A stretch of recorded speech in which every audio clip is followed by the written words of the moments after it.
ምንም እንዲሁ ዝም ብዬ ነው። ያኩሪ ነኪ ቤት ቢጃን ኮክቴል ሰላም በይው። ሲጀምር ለምን እንደሆነ አላውቅም። ካልተናገርኩሽ ይከፋሻል አይደል? አይ እንደዛ አይደለም። በቃ እንሂድ። ለምን ቆምክ? እንደውም እኔ ብቻዬን ነው የምሄደው። ምን ማለት ነው? ደርሰናል እኮ ብቻዬን ነው የምሄደው። እና አሁን እዚህ ጋር ያዘ ከበደሽ ስመጣት ምን አመጣው እንዴ? ቆይ ለምን ተናደድክ? እኔ ኪራ ነኝ የምቀነው? ለምን ነው በቤት ሰራተኛ የምቀነው? የቤት ሰራተኛ? አዎ።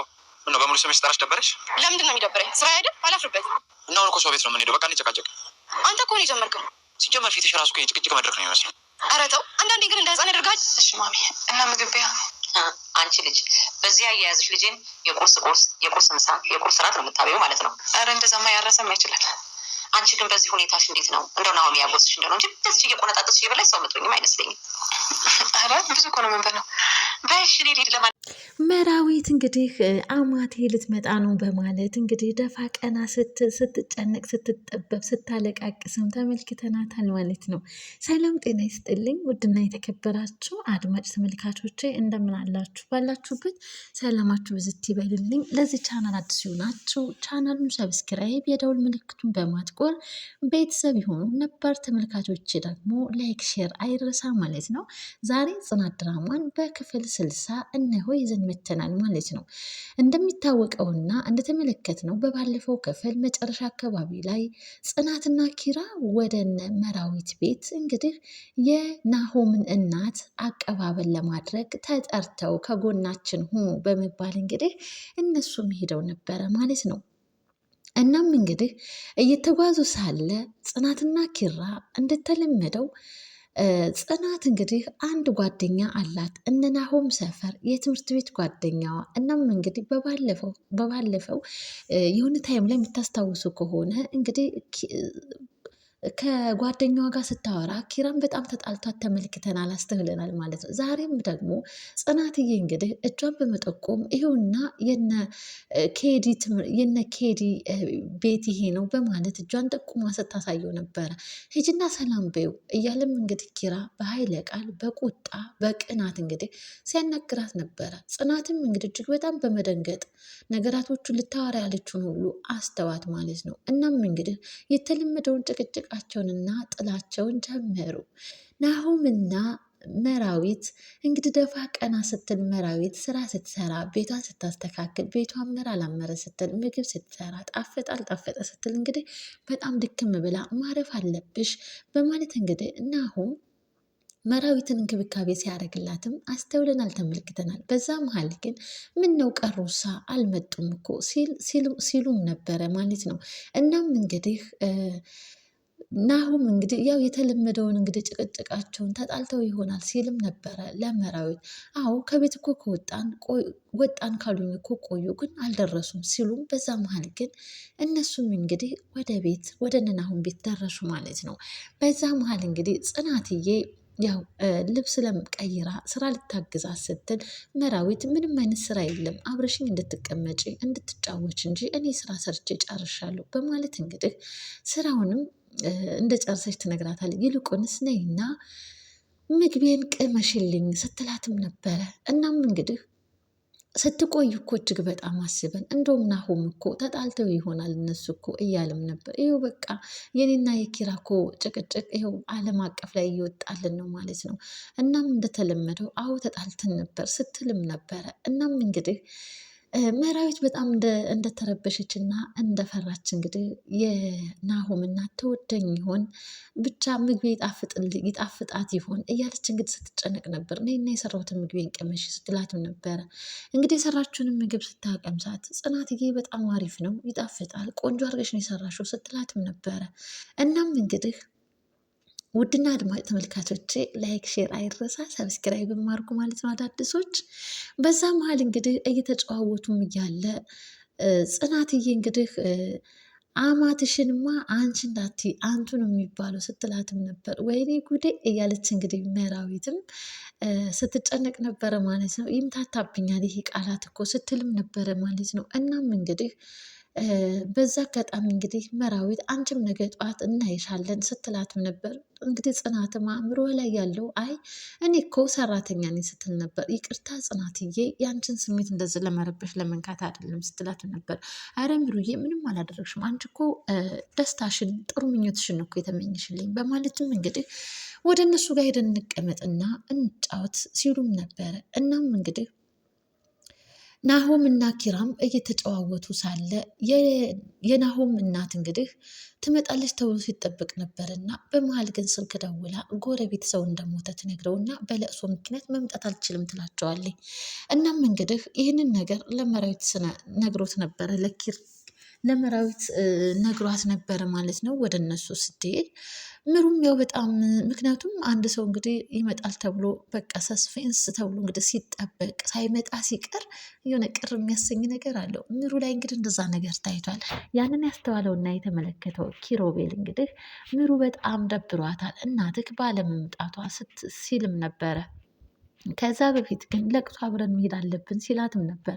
ኧረ እኔ በጭራሽ መሄድ አልችልም፣ እኔ ያልተዋወቅኳቸው ቢያንስ እንኳን ቤተሰቦች ግን እንዴት ነው እኔ ጎረቤት ለቅሶ ላይ የሚሄደው? እንግዲህ ቀበል ብላ ጽናትም ኧረ መሄድም አትችልም እሷ በማለት እንግዲህ እነሱ እኮ ይኸው አንድ እኮ ናቸው የሴቶች ንግግር ሲሉም ነበር ወንዶቹ ሲጠቋቆሙ ማለት ነው። በእንደዛ እንዳለ እንግዲህ ያው ናሆም እና ኪራ እንግዲህ ለምን እኛ ቤት ዛሬማ በቃ እንደዚህ እንደተሰበሰብን እየተጨዋወትን ማደር አለብን ሲልም ነበረ ናሆም ማለት ነው። ኪራ በፍጹም እኔ አላድርም የት ላድር ሲልም ነበረ። እናም እንግዲህ ከጽናት ጋር ለለማደር ይፈልጋል። ኪራ በአሁን ሰዓት ላይ ጽናትን ተቀይሟታል፣ አኩርፏታል። ግን ጥላቻ የለውም፣ ኩርፊያ ነው፣ ጊዜያዊ ኩርፊያ እንጂ በጣም ነው የሚወዳት ማለት ነው። ይህም እንግዲህ ፍቅራቸው በቅርብ ቀን እንደሚመለስ ምንም ጥርጥር የለንም ማለት ነው። እናም እንግዲህ ሲጨዋወቱ የሰሩትን ምግብ ተመግበው ጠጥተውም ነበር። በዛ መሀል ጽናትዬ ሞቅ ይላትና ስትጫወት ስትስቅ ነበረ። እናም እንግዲህ ኪራም ሲያደንቃት ነበር። አቤት ስትስቅ እኮ እንዴት እንደሚያምርብሽ ሲላትም ነበር። ሰክራ ስትስቅ ማለት ነው። እናም በዛ መሀል ግን ለምን ጨዋታ አንጫወትም ስትልም ነበረ ጽናት። እሺ እንጫወት ሲሉም ነበረ። እናም እንግዲህ ቁጥር እንድትጠራ ምሩ ታደርግና እንግዲህ ቁጥሩን ያገኘ ሰው ያው ጥያቄ ይጠይቃል ሲባልም ነበረ። ቁጥር ሲጠሩ እንግዲህ ጽናት ታገኛለች። እንግዲህ ጠያቂውም ደግሞ ኪራ ነው ተባለ። እናም እንግዲህ እድሉን ካገኘሁም አይቀር ብሎ ትጠይኛለሽ ብሎ ይጠይቃት ነበረ ጽናትም ማለት ነው። እንዴ ለምን እጠላሃለሁ ስትለው ቀጥተኛ እና ትክክለኛ የሆነ ቀጥተኛ መልስ አላት። ትጠይኛለሽ ወይስ ትወጂኛለሽ? እንዴት ስጠላሃለሁ? ምኑስ አቅም አለኝ? በማለት እንግዲህ ውዴታዋን ገለጸችለት። እና የምትወጂኝ ከሆነ ለምንድን ነው ለሌላ ልትድሪኝ የተነሳሽው ሲላትም ሲጠይቃት ነበረ። በዛ መሀል ግን ቤተሰቦችህ አለችው። እሺ ቤተሰቦቼ ሲላትም ነበረ። እናትክም አለች ቀጥላ። እሺ እናቴ ምን እያለ ኪራ ለመስማት በጣም ጓጓ። እዛ ላይ ግን መራዊት አስቆመቻቸው። ጨዋታው እንዳይበላሽና ነገራቱ ሁሉ ድፍርስርስ እንዳይል መራዊት ታስቆማቸዋለች። ይህንን ያስተዋለውና የተመለከተው ናሆም ለምንድን ነው ያስቆምሻት ሲልም ነበረ። እናም እንግዲህ ጨዋታውን በእንደዚህ እንዳለ ኪራና ጽናትም ወደ ቤታቸው ናሆም እና ምሩም እንግዲህ እዛው ቤታቸው ማለት ነው። በዛ መሀል ግን ጽናት ጨጓራዬን ታመምኩኝ እያለች እንግዲህ በጣም አመመኝ እያለች ነበረ። በቃ የማንጎ የፓፓያ ጁስ መጠጣት አለብሽ ሲላትም ነበረ ኪራ ማለት ነው። በዛ መሀል ግን እኔ አሁን ፈጭቼ ምናምን መጠጣት አልፈልግም ስተኛበት ይለቀኛል በማለት እንግዲህ ጽናት ስትል እጇን ያዝ ያደርግና እና የዚህ ጁስ ቤት አለ አይደለ እዛ ሂደሽ ተጠቅመሽ ጠጥተሽ ትመጫለሽ ሲላትም ነበር። እጇን ይዞ ብድግ ሲያደርጋት እኔ ለራሴ ሄጄ ማምጣት እችላለሁ በማለት እንግዲህ ታመናጭቀውና ኮስተር ብላ እንግዲህ ከሱ ስር ትሄዳለች። ኪራም እንግዲህ በዚህ እልክሽ እኮ አንድ ቀን ቱቦ ውስጥ መግባትሽ አይቀርም እያለ ነበረ ማለት ነው። እናም እንግዲህ ናሆም እና መራዊት ናሆም ለምንድን ነው አሁንም የተደበቀ ሚስጥር እንዳለ ነው የተረዳሁት። ምንድን ነው ልታወራ ያለችውን ጽናት ያስቆምሻት የከለከልሻት ብሎ ሲጠይቃትም ነበረ። መራዊትም እንግዲህ እኔ ደክሞኛል እንቅልፍ መጥቷል አሁን ዝም ብለህ ተኛ በማለት እንግዲህ ከዛ ሙድ ውስጥ እንዲወጣ ታደርገዋለች። እንግዲህ ናሆም ቅር ተሰኝቷል ስለደበቀችው ማለት ነው። በእንደዛ እንዳለ እንግዲህ ጽናትዬም ወደ ሰናይት ቤት ሄዳ ነበረ ማለት ነው። እናም እንግዲህ ከሰናይት ጋር እንግዲህ ሰኒም በእህቷ በኩል በጣም የሚያናድድና የሚያስለቅስ ስልክ ተደውሎላት እህቴን ተዋት፣ በቃ ተውና ትጨቅጭቁን፣ የእህቴ ሰላም ስለተመለሰ ነው አይደል የሚል ድምፅ እንግዲህ ስታወራ ተመልክተናል ማለት ነው። እናም እንግዲህ አልመጣም ያለችዋ የናሆም እናት እንግዲህ ባላሰቡበት ባልተዘጋጁበት መታ እንግዲህ ሰርፕራይዝ አደረገቻቸው ማለት ነው። መራዊት እጅግ በጣም ደነገጠች። በጣም የምትገባበት የምትወጣበት ጠፋባት ማለት ነው። ምክንያቱም አልመጣም ብላ እንግዲህ ተዘገጃጅተው ሲጠብቋት ሳትመጣ ሳይዘገጃጁ እንግዲህ በድንገት መታ በጣም አስደንግጣት ነበረ ማለት ነው። አንቺ አንቱ እያለች ሁሉ መቀመጥ ሁሉ እስከሚያቅጣት ደንግጣ ቆማ ቀርታ ነበረ። የናሆም እናት እንግዲህ በጣም የምታስደስትና ፈታ ዘና የምታደርግ በጣም እንደሱ ምርጥ ሳቂተኛና ተጫዋች እናት አለችው ማለት ነው። እናም እንግዲህ መራዊትን እጅግ በጣም ወደደቻት። መራዊት ህልሟ ተሳክቶላታል።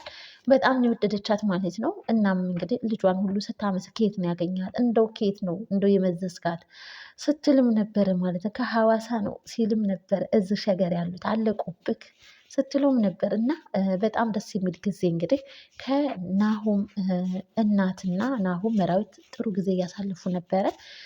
እናም እንግዲህ የናሆም እናት ልጅም መውለድ አለባችሁ እያለች እንግዲህ ጠበቅ አድርገህ ያዛት እያለችም እንግዲህ ለመራዊትም እንግዲህ በቃ እጅግ በጣም ወዳት እንግዲህ ሲያወሩ ሲጨዋወቱ ነበረ ማለት ነው። እንግዲህ ድል አድርጌ ነው የምድራችሁ ለሰርጋችሁ እያለች እንግዲህ መራዊትም እንግዲህ እኔ ቤተሰቦች ሐዋሳ ናቸው እዚህ የሉም ስትልም አውቃለሁ ስትልም ነበር እናትየዋ። እናም እንግዲህ በናሆም እናት እንግዲህ ተወዳጅነትን አግኝታለች ማለት ነው። መራዊት በጣም ደስ ይላል ማለት ነው። ናሆም እንግዲህ ወደነ ኪራ ቤት ሄዶ ነበረ። ጽናት ደግሞ ሰኒ ጋር ሄዳ ነበረ ማለት ነው። እናም እንግዲህ በዛ መሀል ሰኒ በጣም ስለደበራት የሆነችውን ነገር ለጽናት መናገር አልፈለገችም። ነገር ግን ወደ ውጭ ወጥተው ወክ ምናምን ማድረግ እንዳለባቸው እንግዲህ ተነጋግረው ውጭ ወጥተው ወክ እያደረጉ ነበረ ማለት ነው። ናሁ ኪራ እንግዲህ እቤት ሲሄድ ጽናት የለችም። በጣም ተናዶ ነበረ። ምክንያቱም እንደ ፍቅረኛ እንሆን እምቢ፣ እንደ አሰሪና እንደ አለቃና ሰራተኛ ሁኚ እምቢ፣ ምን ይሻላታል እያለ ምንም አይነት ፍቃድ ከሱ ሳትወስድ በቃ ዝም ብላ መሄድ አብስታለች። እና በዛ ነገሯ በጣም ተናዶባት እንግዲህ ብቻውን እያወራ ናሆም ይደርስበትና ይሰማል። ምን ሆነክ ነው ብቻ ግን የምታወራው ሲለውም ነበረ ማለት ነው። በዛ መሀል ግን የሆነ የተደበቀ ሚስጥር አሁንም ያልተነገረው ነገር እንዳለ ናሆም ያስታውሰዋል ማለት ነው። ያኔ እኮ ጽናት ሞቅ ብሏት እኮ ቤተሰቦችህ እናትህ እኮ ብላ መራዊት አስቁማታለች፣ የሆነ ሚስጥርም አለ ብለው ወንዶቹ ሲመካከሩ ነበረ። መራዊትን ልጠይቃት እንደ ሲልም ነበረ ናሆም ማለት ነው። አይ ይህንን የሞቀ ፍቅራችሁንማ በእኔ ምክንያት እንዲደፈርስና እንዲቀዘቅዝ አልፈልግም። እኔ በምጠይቅበት መንገድ እጠይቃለሁ ጽናትን በማለት እንግዲህ ኪራ አቅዶላታል ማለት ነው። ከዚህ በኋላ ነገራቶቹ ይጸዳና አንድ ላይ ይሆናሉ ብዬ እንግዲህ ተስፋ አለኝ ማለት ነው።